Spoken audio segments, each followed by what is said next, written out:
সেদিন ঘুম থেকে উঠে দেখি আমাদের হেয়ান সোনা খুব সুন্দর একটা ড্রেস পরে এসেছিল, কারণ ওই দিন ছিল 26শে জানুয়ারি। আর সেই উপলক্ষে দিদিদের স্কুল থেকে র্যালি বের হচ্ছিল, তার জন্য সবগুলো বাচ্চা এত সুন্দর করে ড্রেস আপ করে এসেছে।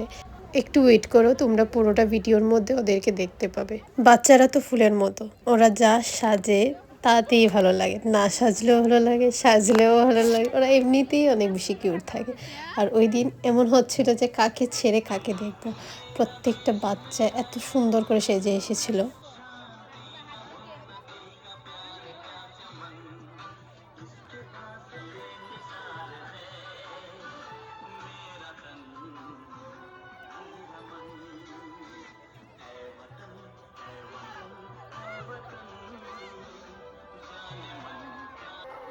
দেখলে তো ওদের কি কিউট লাগছিল না সবাইকে।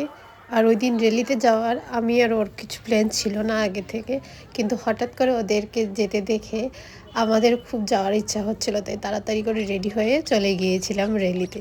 আর ওদেরকে দেখে সত্যি কথা বলতে আমার স্কুল লাইফের কথা মনে পড়ে গিয়েছিল। সেটা নার্সারি হোক বা বড় স্কুল হোক, সব কিছু এত বেশি মেমোরি জড়িয়ে থাকে না এই দিনগুলোকে নিয়ে। যখন আমি নার্সারিতে পড়তাম অনেকবারই তো সেজেছি, সব কিছু মনে নেই, কিন্তু একবার ভারত মাতা সেজেছিলাম আর একবার সেজেছিলাম মা শারদা। ওই ফটোগুলি তখনই আমার মা অনেক যত্ন সহকারে অ্যালবামে তুলে রেখেছিল। আর আমরা আগে যখনই কিছু ভালো লাগতো না, পুরানো অ্যালবাম অনেক বেশি দেখতাম। এখন তো ওই রকমভাবে দেখা হয় না, কিন্তু তারপরও যখনও মধ্যে মধ্যে ভালো লাগে না, পুরনো ফটোগুলো দেখার ইচ্ছা হয়, তখন ওই অ্যালবামগুলি দেখি আর তখন মনে হয় কবে এত বড় হয়ে গেলাম। আর বড় স্কুলে এসে যখন ক্লাস 11-এ পড়ি তখন একবার সাউথ ইন্ডিয়ান সেজেছিলাম। এর আগে হয়তো সেজেছিলাম, বাট আমার এখন মনে পড়ছে না। আর সেই দিনের ওই লুকটা সবাই অনেক বেশি অ্যাপ্রিসিয়েট করেছিল, কারণ শাড়িটাও ছিল সাউথের। আমার এক দিদির বান্ধবীও আমার দিদিকে দিয়েছিল, একদম সাদা শাড়ি, গোল্ডেন পার যেগুলো ওদের হয় না, ওই শাড়িটা ছিল আমার। প্লাস হেয়ার অ্যাক্সেসরিজ, জুয়েলারি, সব কিছু একদম প্রপার ছিল, তার জন্য ওই লুকটা ওই দিনের অনেক বেশি ফুটে উঠেছিল। যখন এসব দেখি না, আমার স্কুল লাইফের কথা আমার অনেক বেশি মনে পড়ে। আর ফ্রেন্ডসদেরকে তো ভীষণ মিস করি। আগে মনে হয় না এমন দিন যেত যে আমরা দেখা করতাম না, কথা বলতাম না, কিন্তু এখন দেখো সবাই যার যার লাইফে অনেক বেশি বিজি হয়ে গেছে, এখন আর সবসময় সবার সাথে কথা বলাই হয় না। আর দেখা তো অনেক দূরের কথা।